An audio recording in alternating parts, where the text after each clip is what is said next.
Election season is upon us, and in typical fashion, when election season starts, things start to get burnt down. So this is the news that there is a taxi strike in the city of Cape Town. The taxi strike is purportedly based on a new bylaw by the city of Cape Town which allows its traffic officers to impound cars that don't follow the rules of the road. For example, if you don't have a valid license or your car is unroadworthy. The city of Cape Town have tried to enforce this particular bylaw and, well, the taxis are revolting. This reminds me of another peaceful protest that South Africa once experienced, possibly 2 years ago, where we saw similar versions and similar things occurring. The taxi industry keeps saying that this is a DA bylaw. Well, the DA bylaw basically just says what the national legislation says around traffic, right? You can impound vehicles if there is no valid license and other things like that. So the bylaw was to put it in line with national legislation. National legislation, by the way, which was imposed by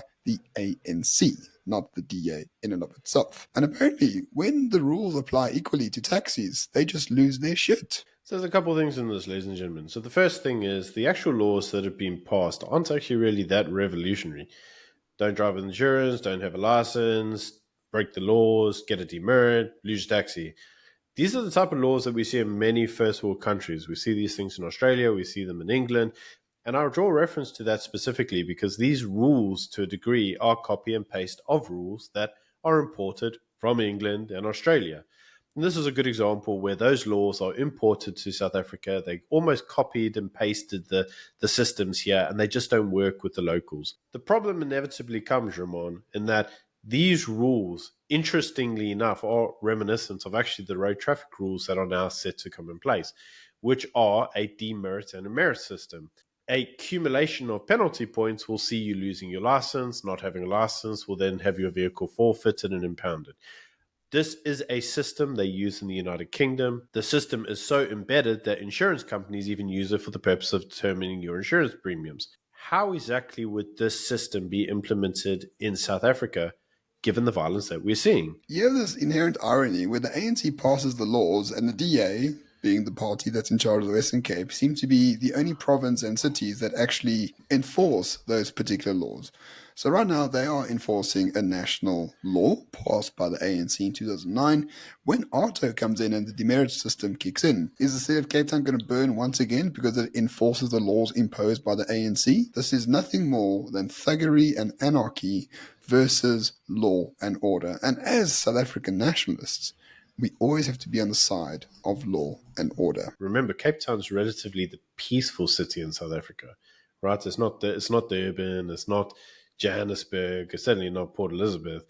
What would happen when the actual rules are implemented in those areas? Now, I've heard some say that the reason that it's getting so violent in Cape Town is because they claim that the rules that have been implemented actually go further than the Act. But actually, Ramon, that's not entirely true. In fact, the rules that are now implemented don't go as far as new regulations actually purport to want to go.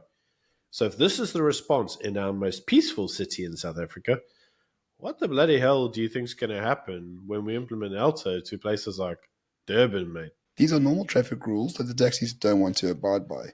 What have they done in response? Of course, they claim they didn't do it, but it is aligned to the way the taxi industry works. People have been killed, police officers have been shot, families of all types have been stoned on the highway, children have been hurt, and there's chaos and anarchy everywhere within the city limits of Cape Town.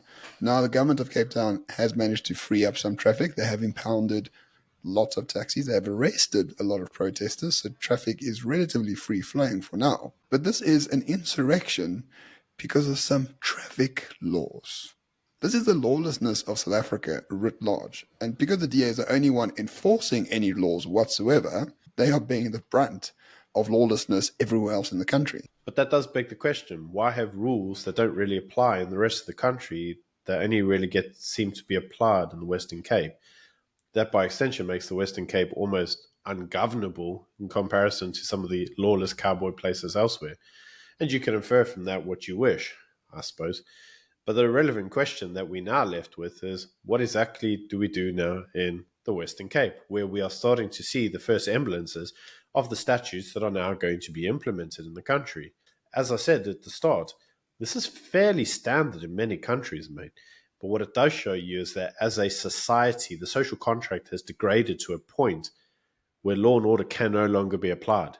It just doesn't work, mate. The minute you try to put any form of law and order now in the state, any law and order, that's it, man. Like things burn. So really it is a question of how long will the DA hold? How long is this fight going to take, and will the DA actually come out victorious at the end? There is some evidence to suggest that TACO, which is the Taxi Association, has blinked. They released a statement saying that they disavow all the violence and that they want people to be peaceful, and they are engaging strongly with the city and the Western Cape government. But the fact that Santaco, which is a very, very powerful taxi organization, is the first one to blink, to say that we are not responsible, please don't be violent on our behalf, etc., goes to show that maybe they are realizing that they are losing this particular argument.